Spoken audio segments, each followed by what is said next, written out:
Hey, welcome to the channel. My name is Jason, and here I talk about all things story. And the story I'm talking about today is episode 74 of my ongoing series, Worth 1,000 Words, where I write a 1,000 word short story inspired by a piece of artwork. Before I get into the audio or the soundtrack of the tale, I should mention I have a Discord. It's in the description below. It's called the Writer's Room, but it's not just for writers. We talk about books, movies, games, anything story related. Anyway, so the soundtrack of the story, what is it? Well, it is the Firewatch soundtrack by Chris Ramo. I'm sorry, I don't know how to pronounce that. Hopefully one of those two is correct. But looking at this image, you've seen the thumbnail, you're about to see the artwork. That is the game that just came to mind the second I saw this. I couldn't remember the soundtrack. I played the game. It was a great game if you have not played that game. It is one that might be considered a quote-unquote walking simulator, however, it tells a compelling narrative. It's a good way to escape into a good story, and I'm really fascinated with the visual medium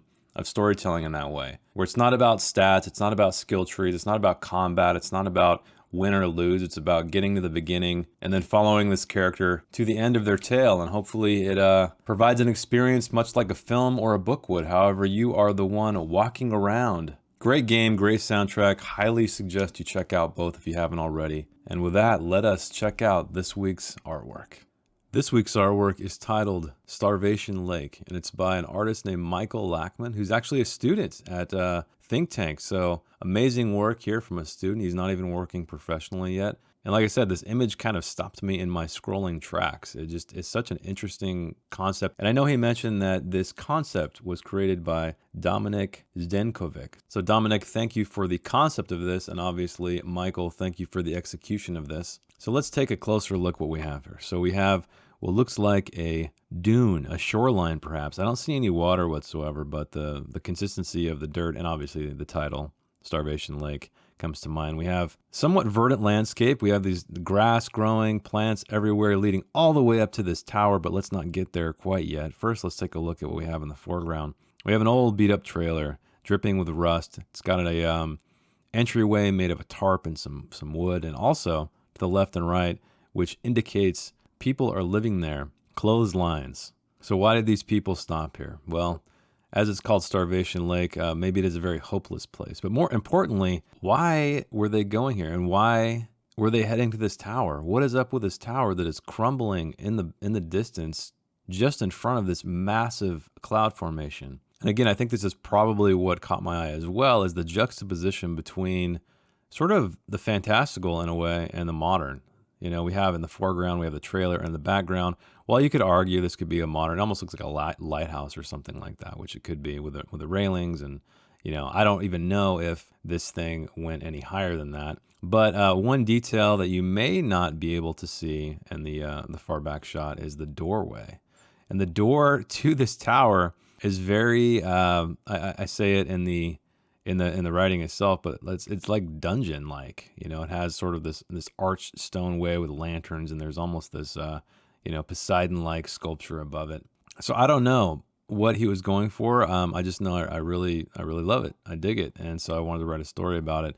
Also in the trailer, there's some more indications of life. There's a teddy bear in one of the chairs. There's a radio. There's a lamp. There's a fire burning even. A lot of story fuel, a lot of items to pull from, a lot of items to help me figure out the characters and who might dwell within this trailer, if they're even there at all. All right, again, Michael, thank you for this execution, and Dominik, thank you for the concept. So that said, let's see what I came up with. A beat-up trailer with nothing to pull it sits stranded on a lake bed, all signs indicating that those who dwell within have given up.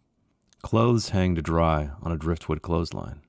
A tarp stretches over the trailer's door to form an entryway of sorts, a permanence of sorts. A fire pops and sparks before two chairs where people must sit to enjoy its heat. None are there, though what indicates that proposition most is what rises in the distance. A tower, growing out of a plateau of rock and soil, sprinkled with grass. A zigzagging trail leads to its front door, which would be at home in a dungeon. Railing circles each story, darkened embrasures too. The sky behind the tower was full of clouds that looked like explosions in all but color. A nuclear blast to create a backdrop, to show the ruined upper story, the third story. It's not the tower itself, though. It's what's spoken about the tower, within a trailer that sits a day's walk from the tower, by a big voice and a small voice. This is what they say. I better put the fire out, he says. But I'm cold, She says. You have your blankets, and even though these trailer walls are thin, there's no way you feel the fire. I do. Oh, come on, don't be foolish. Mommy says that's a mean thing to say. Well, Mommy isn't around anymore. A log falls flat onto the fire, and it sounds like a gunshot. She jumps into his arms and squeezes. He loves it when she's afraid, and he feels bad for thinking that. I didn't mean that, he says. I'm sorry, I know. she says. You can have my blanket. It's warm like it's been in an oven. 'Cause you farted. They both laugh. They both need it. So what if I did? Then I don't want your blanket. Your loss. Now hang tight. Don't let the lake leeches bite. I'll be back. It's not time for that yet. We still have a story yet. I know, I just felt like saying it. Okay. He opens the door. The wind rushes over him. It's cold, but he doesn't shiver. He puts out the fire with sand. There is so much sand. He'd see the tower if he wanted, but he chooses not to look. You want your teddy bear? He asks. His name is Yarny. I am not saying that word. Meanie. So be it. He picks up the bear and takes one last look at the state they're in. It doesn't look good, he thinks. Inside, she's drifting. On her side, palms pressed together with her head resting on top, her mouth slightly open, as are her eyes. He could stand there forever. She snaps awake and throws her arms open. He wishes they were for him, but he knows they are for the bear. He tosses it to her. Hey, She says. careful.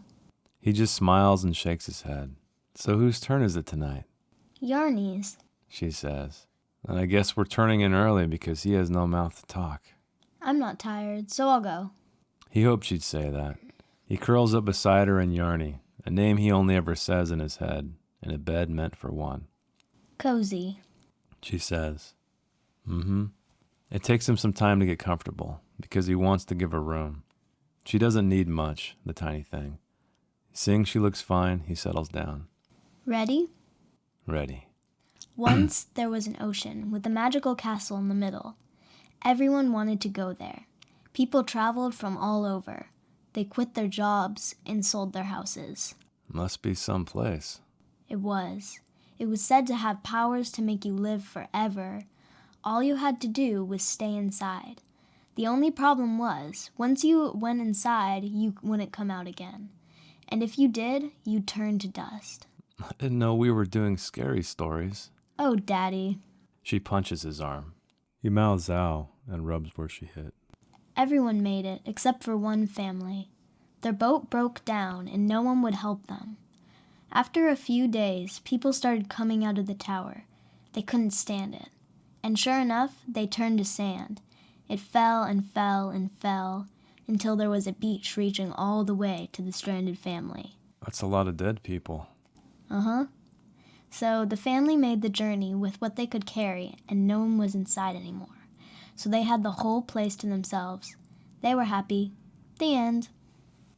The wind blows sand into the trailer through a broken window. Through that window, he sees the tower. It looks more than ever like a castle. Daddy, Yes? can we try again? Tomorrow? I don't know, baby. It's a long way. We have all we need right here. Her stomach grumbles. Okay. She frowns and plays with Yarny's nose. But what if it's true? What if it does what they say? I haven't seen any dust come from it. That's my story. You know what I mean. I miss Mommy. I know. Me too. She looks so much like her, more every day. How long would it be before she became her? Would he be able to stand the sight? Would he even be around to see it? Would she make it? Crying isn't something she needs to see, so he looks at the wall. Daddy? He whispers to test his voice before speaking. Yes? It's okay. We have everything we need. He shakes his head and looks at her despite the tears in his eyes. We don't. You're right. She was right. He needs to see her grow up. He needs to take that chance, no matter what. All right, he says. All right, what? We'll try again. Tomorrow? Yeah, Really? really. Welcome to the end, dear viewer. I'm so glad you made it. This is where I talk about my final thoughts, what I liked, what I didn't like, and maybe what I learned. What I learned today is to hit the record button while I'm writing. Yes, you are not mistaken. There is a glaring omission on today's video, and that is the writing section where I record it so I can prove to you that I did write a story, or I guess, I could fake the whole thing, I'm sure, with video editing magic, but in fact, it is true. I talk over it, kind of free-form thinking as I'm watching myself write, as I'm thinking my way through the story, to give you a perspective on what I was doing, but I'm sorry, I forgot to hit record, so here's a screenshot to show you that it took me about an hour and 8 minutes to finish this tale. So I will try to talk about a little bit what I would talk about in the writing section. So what did I seek to do? What did I set out to do on this story? Well, if you haven't seen my review of Rebel's Creed by Daniel Green, this kind of informed the approach to this story. And that being the omniscient POV. I really don't like writing an omniscient. I feel like it's just too distant for me to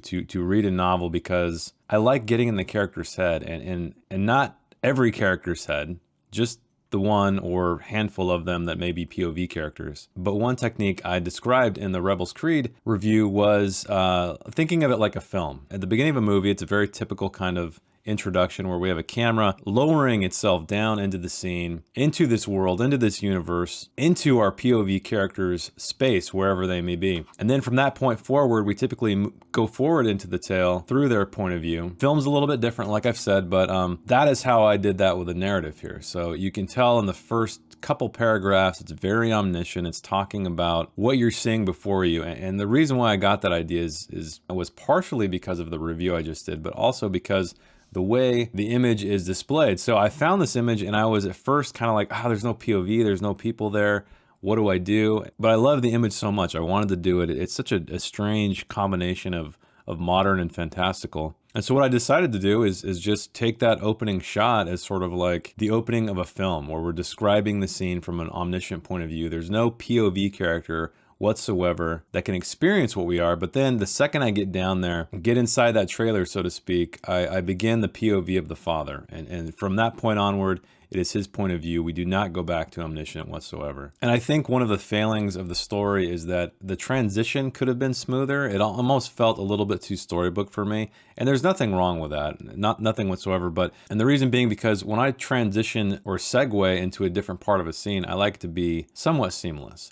Like I was working on a part on my novel today where it is transitioning into a flashback, and I learned this technique from Saul Stein, who wrote Stein on Writing. Great book, you should totally check it out if you haven't already. But he talks about flashbacks and how they need to feel like an immediate scene.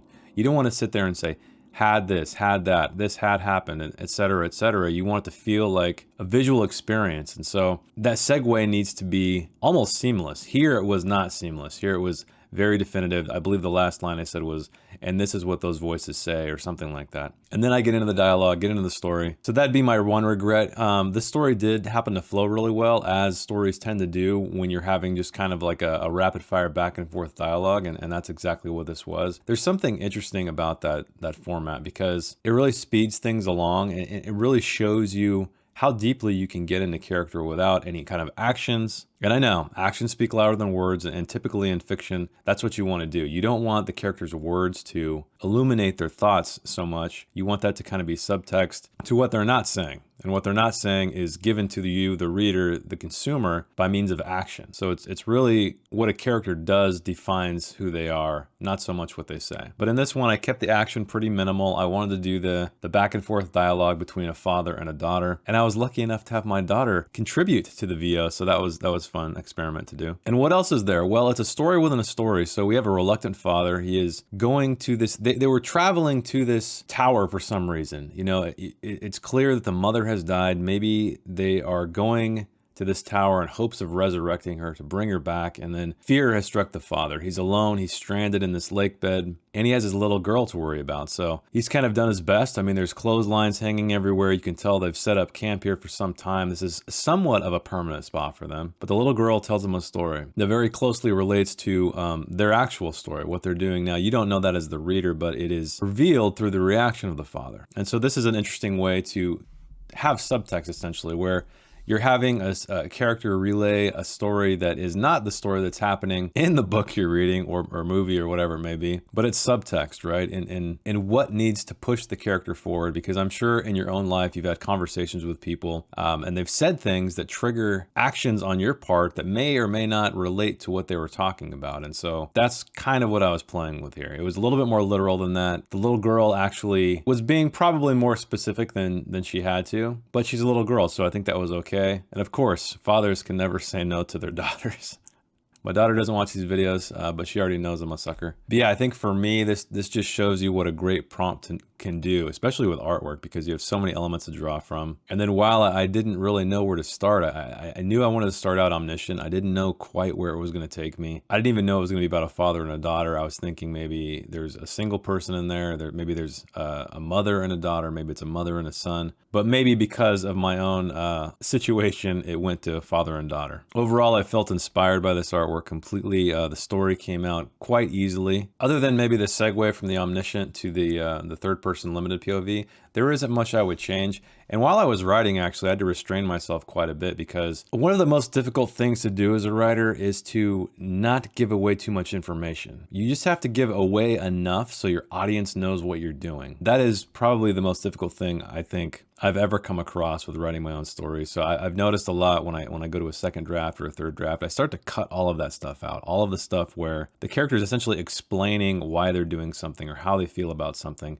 through indirect thought, narration, whatever you want to call it. It's a third-person POV narration of what they're coping with, what they're struggling with. And while I think it's important to keep some of that in there just so you don't confuse your reader at all, try to pull it back as much as you possibly can, because it's just going to make everything cleaner. It's going to make everything tighter. It's going to hopefully give that spark to your reader to fill in the blanks for themselves. And I think it's a much more rewarding experience from a reader's standpoint when you get it without it being spelled out for you. So I know that was probably not as long as the writing section where I blabber on about things. And if you like this format better, let me know. Like if you don't get much out of that writing section, it takes a little bit of time to do, a lot of time to do to edit it down, but I'm always looking for feedback. So if you'd like to chop that out completely and have me just kind of consolidate my thoughts at the end here, let me know in the comments. But I hope you enjoyed the story. Thanks for hanging out with me. As always, thanks for watching, and keep reading, keep writing, and don't forget about the Discord.